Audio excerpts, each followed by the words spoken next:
It's been 16 years since someone shot and killed 18-year-old Nicholas Beebe in his home as he was asleep on the couch. But after a decade and a half of investigating, still no arrests and no charges. 9 and 10's David Leiden and photojournalist Josh Monroe spoke with Nick's mother for this month's installment of Unsolved. He had a great smile, beautiful blue eyes. Nick Beebe and life in northern Michigan seemed to go hand in hand. His favorite was trout season and mushrooming. He was really good at finding them. I wasn't. We played football, but truthfully, fishing really was, since he was little, fishing was his favorite. Nick was living on this piece of land between Tustin and Marion in Osceola County in May of 2006. The home has since been torn down. Tell me where he was at in life in 2006.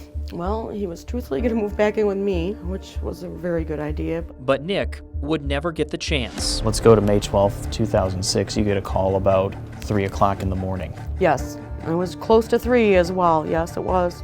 And I'm like, yeah. And Nick's been shot. And I said, what? And I said, who is this? Nick.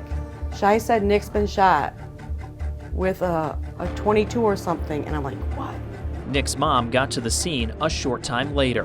When I got there, the ambulance was on the road, and I talked to them and said, hey, if you're here for my son, it's just right down here, or we can't go till the cops secure it. So at what point in the evening did you find out that Nick...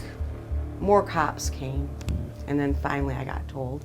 It was after sitting out there for a while. Investigators would eventually say someone shot Nick through the window of his home as he and his girlfriend slept. But Nick's mom has now come to question that sequence of events. Whoever shot and killed a northern Michigan teenager last week is still on the loose and still unknown. And then another story was from the girlfriend that she heard a vehicle and somebody actually came into the house. That was her second story she told me. And Nick's mother was faced with even more questions after getting a copy of Nick's death certificate, showing his time of death as just past midnight on the 12th, 3 hours before she got a call.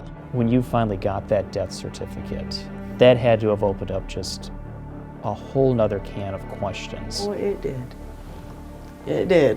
I waited for a while because we were hoping on getting leads, which nothing happened. Who waits 3 hours to call? Nobody, you know? Those questions have gone unanswered for 16 years, even as Nick's family offered a reward. You guys went $5,000, $10,000, $25,000. Yes, we did. And still... Nothing. There's no good leads, not a darn thing.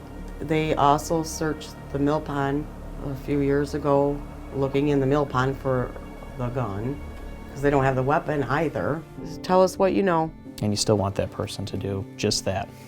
Yes, I do. Like, yeah.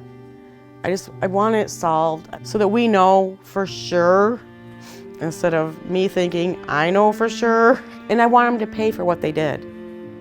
They shouldn't be out there fishing, having fun, mushrooming, hanging out with their friends. They shouldn't be.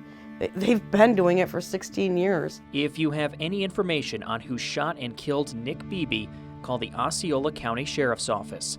For 9 and 10 News, I'm David Leiden. Nick's mom had much more to say to David Leiden, and you can listen to their extended conversation in the latest Unsolved podcast. That's available now wherever you get your podcasts.